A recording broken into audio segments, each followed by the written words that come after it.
Hi எல்லாருக்கும் வணக்கங்க. மே 2 ஒரு 2 வருஷத்துக்கு முன்னாடி என் வாழ்க்கையில் நடந்த ஒரு விஷயம் என்னால் மறக்கவே முடியாத ஒரு விஷயம். அது என்ன அப்படின்னா, ஆஸ் யூஷுவல் டே மாதிரி தாங்க போயிட்டு இருந்தது. என்னோட ஹஸ்பண்டோட கம்பெனிலேருந்து ஒரு ஃபோன் கால் வந்தது.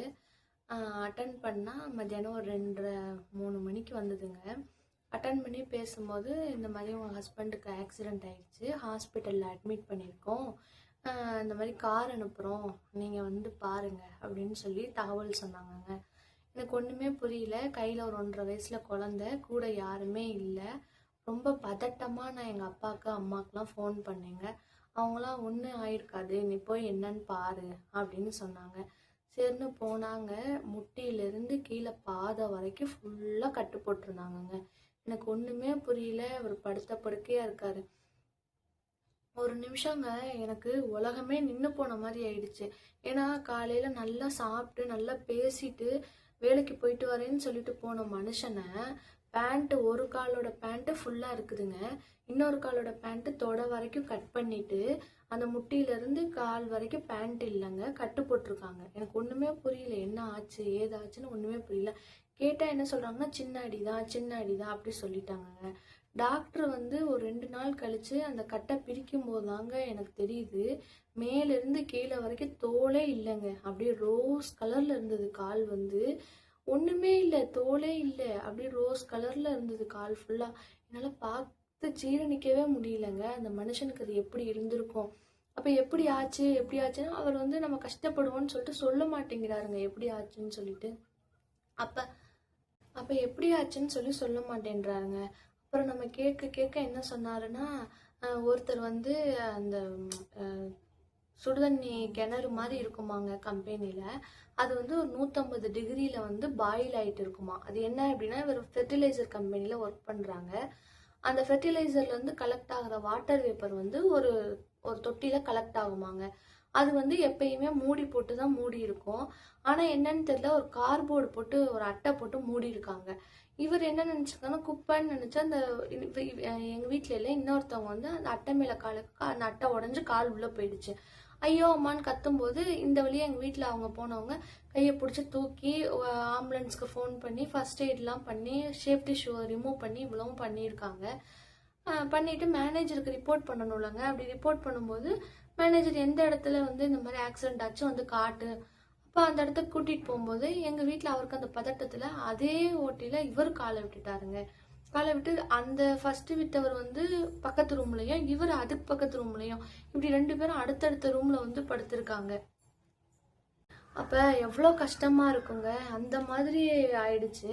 சரின்னு சொல்லிட்டு டாக்டர் ஃபுல்லாக கட்டு போட்டு க்ளீன் பண்ணுறாங்க, எல்லாம் பண்ணுறாங்கங்க.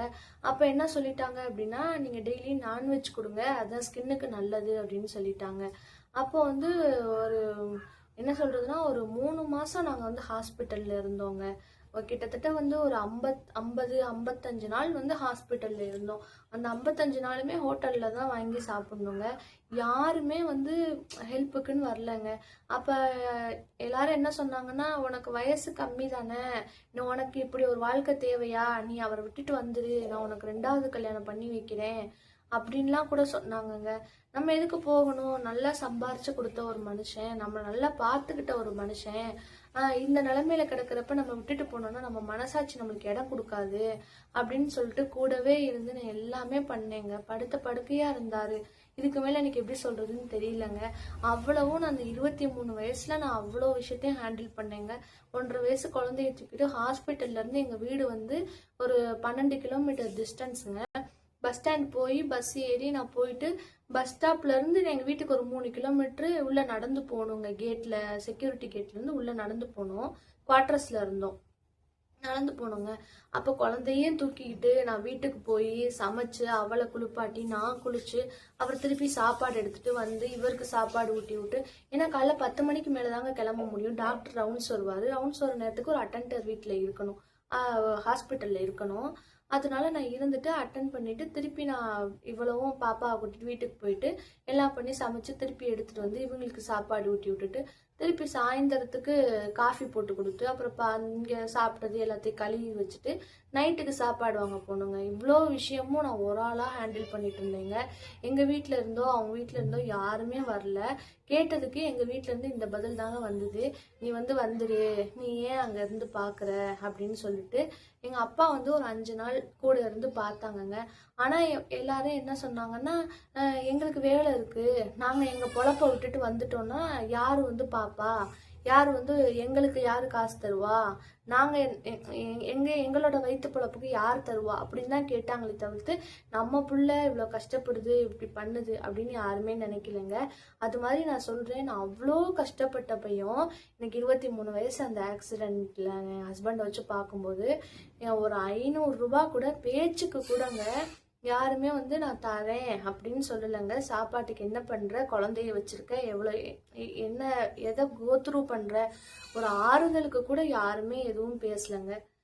அந்த மாதிரி நேரத்துலங்க கையில் இருக்கிற காசை வச்சு எத்தனை நாளுங்க சாப்பிட முடியும்? அது மாதிரி 3 மாசமா எங்கள் வீட்டில் அவருக்கு சம்பளம் போடலைங்க. ஹாஸ்பிட்டல் செலவு மட்டும்தான் ஏற்றுக்க முடியும்னு சொல்லிட்டாங்க. அப்போ அவர்கிட்ட போய் கேட்கறதுக்கு எனக்கு மனசு வரலங்க. காசு கொடுங்க செலவுக்கு இல்லைன்னு சொல்லி கேட்கறதுக்கு எனக்கு மனசு வரல. அவரே அடிபட்டு படுத்திருக்காரு. அவர்கிட்ட இருந்தா எனக்கு தாங்க ஃபர்ஸ்ட் யோசிப்பாரு, நம்ம ஒய்ஃபுக்கு என்ன பண்ணலாம், அவளுக்கு என்ன பிடிக்கும், அதை தான் யோசிப்பாரு தவிர்த்து அவருக்குன்னு எதுவுமே அவர் பண்ணிக்க தெரியாது, பண்ணிக்கவும் மாட்டாரு. எதுவாக இருந்தாலும் பிள்ளைங்களுக்கு என்ன பண்ணலாம், சம்பளம் வந்தோடனேங்க பிள்ளைங்களுக்கு என்ன பண்ணலாம், பொண்டாட்டி, இதுதான் யோசிப்பாரே தவிர்த்து அவருக்குன்னு அவர் எதுவுமே யோசிக்க மாட்டாரு. நம்ம கையில் கொடுத்துட்டு எனக்கு ட்ரெஸ் இல்லை வாங்கணும் அப்படி சொல்கிற ஒரு மனுஷங்க, அவர்கிட்ட போய் எப்படி நம்ம காசு கொடுங்கன்னு சொல்லி கேட்க முடியும்? அதனால எனக்கு கேட்க மனசு வரலங்க. அதோட நான் நினச்சேன் நம்ம சுற்றி உள்ளவங்களாம் நம்மளுக்கு உதவி பண்ணுவாங்க, எப்படியும் ஹெல்ப் பண்ணுவாங்க, நம்ம திருப்பி கொடுக்கலாம். யாரும் பண்ணலங்க. நான் நினச்சது என்னோட முட்டாள்தனம்னு நினைக்கிறேன், யாருமே பண்ணல. அப்பதாங்க நான் யோசிச்சேன், புருஷனோட தாலியோ இல்லை நகையோ எதுவுமே முக்கியம் இல்லை, அவர் தான் முக்கியம், அவரு நம்மளுக்கு நல்லா இருக்கணும்னு சொல்லிட்டு கழுத்துல போட்டிருந்த தாலி செயினை கொண்டு போய் அடமானம் வச்சேங்க. வச்சதுல ஒரு 2.5 லட்ச ரூபா கிடைச்சது. அதை வச்சு கஷ்டம் இல்லாம அவருக்கு வேணுங்கிறத சாப்பாடு வாங்கி கொடுத்து, கஞ்சம் இது இல்லை அது அவர் வாய்க்கு ருசியா வாங்கி கொடுத்து சாப்பிட்றதுக்கு எல்லாமே பண்ணேங்க. அது பண்ணிட்டு வீட்டுக்கு டிஸ்சார்ஜ் பண்ணி கூட்டிட்டு வரலான்னு பார்த்தேங்க. டாக்டர் என்ன சொல்லிட்டாங்கன்னா, இல்லை இப்போ டிஸ்சார்ஜ் பண்ணக்கூடாது, இன்னும் 2 மாசம் இருக்கணும்னு சொன்னாங்கங்க. என்னால் அப்படி வச்சு அவரை பார்க்க முடியலங்க. நான் என்ன சொன்னேன்னா, பரவாயில்ல நீங்க வீட்டுக்கு அனுப்பிச்சிருங்க, நான் கூட்டிட்டு போய் நான் டேக் கேர் பண்ணிக்கிறேன் அப்படின்னு சொல்லி டாக்டர்கிட்ட கேட்டேங்க.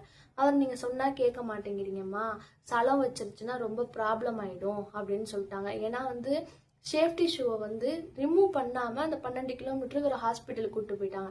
அப்ப அந்த ஷூக்குள்ள ஹீட்டான வாட்டர் அப்சர்வ் ஆயிருக்கும்ல, அது அவருக்கு பட்டு கீழே கால் ரொம்ப புஷ்ஷுன்னு வீங்கி இருந்துச்சுங்க. மேலெல்லாம் ஸ்கின் வளர்ந்துருச்சு. ஏன்னா மேலெல்லாம் வெறும் ஹாட் வாட்டர் மட்டும்தானே, ஸ்கின் வளர்ந்துருச்சு. கீழே அவர் ஷூவை போட்டுட்டே இருந்ததுனால இன்னைக்கு வரைக்கும் அந்த கால் லார்ஜ் ஆயிருக்குங்க. ஒரு கால் நம்மள மாதிரி இருக்கும், இன்னொரு கால் கொஞ்சம் எக்ஸ்ட்ரா லார்ஜ்ல ஸ்கின் இல்லாம இருக்குங்க, அந்த மாதிரி இருக்கும்.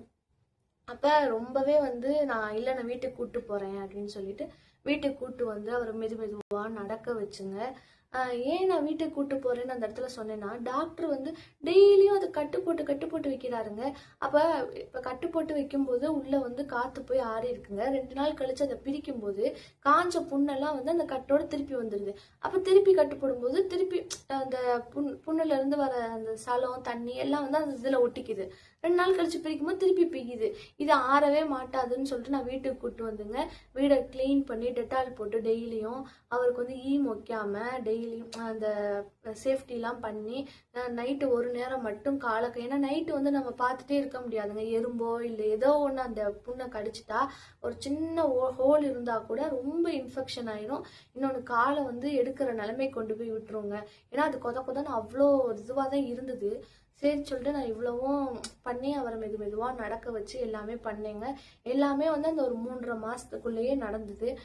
அப்போ எல்லாத்தையுமே விற்கக்கூடிய ஒரு சூழ்நிலை வந்ததுங்க. அந்த 2 லட்ச ரூபாய் வச்சு எவ்வளோ நாள் பார்க்க முடியும் இல்லைங்களா?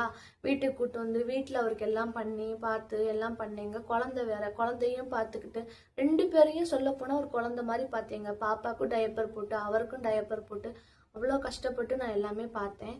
வீட்டுக்கு வந்தோடனே எங்கள் கையில் எதுவுமே இல்லைங்க. அப்போ எல்லாரும் என்ன சொன்னாங்கன்னா, வேற வேலை தேடுங்க. ஏன்னா இங்கே வந்து என்ன சொல்லிட்டாங்கன்னா, நீங்கள் ஷூ போட்டுட்டு உள்ளே வந்தால் தான் உங்களுக்கு வேலை, சம்பளம். அதுக்கு முன்னாடி வரைக்கும் நாங்கள் எதுவுமே கம்பெனி படி ப்ரொசீஜர் படி பண்ண முடியாதுன்னு சொல்லிட்டாங்க. காலு பெருசாக இருக்குங்க. அப்போ எப்படி நம்மளால ஷூ போட முடியும் இல்லையா? போட முடியல. சரி சம்பளமாவது இந்த 3 மாதத்துக்கு கொடுங்கன்னு கேட்டால் கொடுக்க மாட்டேன் அப்படின்னு சொல்லிட்டாங்கங்க. நீங்கள் வந்து உள்ளே வந்தால் தான் நாங்கள் வந்து சேலரி போடுவோம் அப்படின்னு சொல்லிட்டாங்க. எம்ப்ளாயியாக நீங்கள் உள்ளே வரணும், அது போக முடியாது இல்லைங்க. அதனால சம்பளம் இல்லை. சரின்னு சொல்லிட்டு நாங்கள் வேறு இடத்துல வந்து இப்படி வேலை தேடிட்டே இருந்தோங்க. அப்போ என்ன சொன்னாங்கன்னா, எங்கள் வீட்டு சைடு நீங்கள் வேலை தேடுங்க, இந்த மாதிரி எங்களோட நகையெல்லாம் வச்சு நாங்கள் உங்களுக்கு பணம் தரோம், நீங்கள் அதை வச்சு வேறு வேலைக்கு போயிட்டு திருப்பி கொடுங்கன்னு சொன்னாங்கங்க. வேலையும் கிடச்சிருச்சு.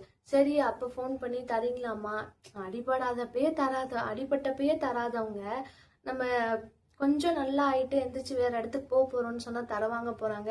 நான் முட்டாள் மாதிரி தரீங்களாமா, தரீங்களா அப்படின்னு சொல்லிட்டு கேட்டேங்க. கேட்டதுக்கு இல்ல இல்ல, இந்த மாதிரி வந்து நாங்க நகையெல்லாம் வந்து எப்பயுமே கலட்ட மாட்டோம் அப்படின்னு சொல்லிட்டாங்க. அப்ப கூட நாங்க வந்து மனசை விடலைங்க. சரின்னு சொல்லிட்டு ஒரு லோன் போட்டு அங்க கம்பெனில போயிட்டு இருந்த ஒரு லோனை க்ளோஸ் பண்ணிட்டு வேற இடத்துக்கு வந்தோங்க. வந்துட்டு நல்லா இல்லாமல் இல்லையேங்க, வந்தோம், நகையெல்லாம் திருப்பி கொடுத்தாங்க, திருப்பி சம்பாதிச்சாங்க, நகையெல்லாம் வாங்கி கொடுத்தாங்க, அப்புறம் திருப்பி கார் வாங்கினோம், எல்லாமே வந்துருச்சுங்க கைக்கு. அந்த பணம் இல்லைன்னு சொல்லி ஒதுக்குனாங்களங்க, அவங்க இன்னைக்கு முகத்தை எங்கே கொண்டு போய் வச்சுக்குவாங்க இல்லையா? அடிபட்ட போய் யாருமே வந்து பார்க்கலங்க.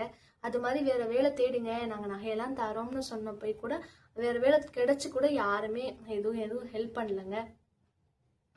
அந்த மாதிரி வந்து நம்ம ஒரு கஷ்டத்துல இருக்கப்பதான் நம்மளுக்கு தெரியும் நம்மளை சுத்தி எவ்வளவு நல்லவங்களை நம்ம வந்து வச்சிருக்கோம் அப்படின்னு சொல்லிட்டு. அதனால வந்து இது மாதிரி விஷயங்கள் எத்தனையோ பேர் வாழ்க்கையில நடந்திருக்கும். யாருமே வந்து ஃபீல் பண்ணாதீங்க. அந்த நிமிஷம் தான் கஷ்டமா இருக்குமே தவிர்த்து நீங்க அதுல இருந்து ஒரு 3 மாசம் 4 மாசம் கடந்து வந்துட்டீங்க அப்படின்னா அந்த பிரச்சனையை நீங்க திரும்பி பார்க்கும்போது அது ஒண்ணுமே இல்லாம போயிடும். அதுக்கு நம்ம இவ்வளவு கஷ்டப்பட்டோமா, இப்ப நம்ம நல்லா தானே இருக்கோம் அப்படின்ற நிலைமைக்கு வந்துருவீங்க. அது மாதிரி எந்த ஒரு சூழ்நிலையிலையும் தப்பான முடிவு எடுக்காதீங்க. எல்லாமே வந்து கடந்து போகும். கொஞ்சம் டைம் கொடுங்க. கொஞ்சம் டைம் கொடுக்கறதுனால ஒன்றும் குறைஞ்சு போயிட மாட்டோமே. ஏதாவது நம்மளுக்கு மனசுக்கு ரொம்ப கஷ்டமா இருக்கு அப்படின்னா நெருங்கினவங்கள்ட்ட ஃபோன் பண்ணி பேசுங்க. நான் படாத கஷ்டமாங்க, நான் 23 வயசுலயே நான் அவ்வளோ கஷ்டப்பட்டு தாங்க வந்தேன். பிறந்த வீட்லேயுமே நான் அவ்வளோ கஷ்டப்பட்டு தான் இருந்தேன். அது மாதிரி கல்யாணம் பண்ண இடத்துலையுமே கஷ்டம்தான் பட்டேன். அதனால இன்னைக்கு வந்து நான் நல்லா இருக்கேங்க. ஹஸ்பண்ட் வந்து நல்லா வச்சிருக்காங்க. அந்த இன்சிடென்ட்டுக்கு அப்புறம் என்ன சொல்றதுன்னா ஒரு 50% என் மேல வந்து அவங்களுக்கு அக்கறை பாசம் அதெல்லாம் அதிகமாயிருச்சுன்னே சொல்லலாம். ஏன்னா எவ்வளவு கஷ்டம் வந்தாலும் இந்த பொண்ணு நம்மளை விட்டுட்டு போகல அப்படின்னு சொல்லி தாங்க நினைச்சாங்க. ஏன்னா அந்த நேரத்துல அவ வந்து என்னன்னு ஒருத்தர் அவர் கையில காசு புழங்கிட்டு இருக்கு, வேலைக்கு போறவரு அப்படி படுத்துட்டாரு அப்படின்னா அவரோட மனநிலை மென்டாலிட்டி எப்படி இருக்கும் யோசிச்சு பாருங்களேன்.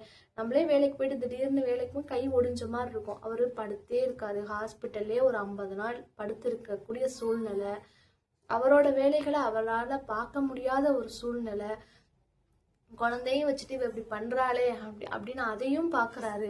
அவரால் என்ன பண்ண முடியும்? ஒன்றும் பண்ண முடியல.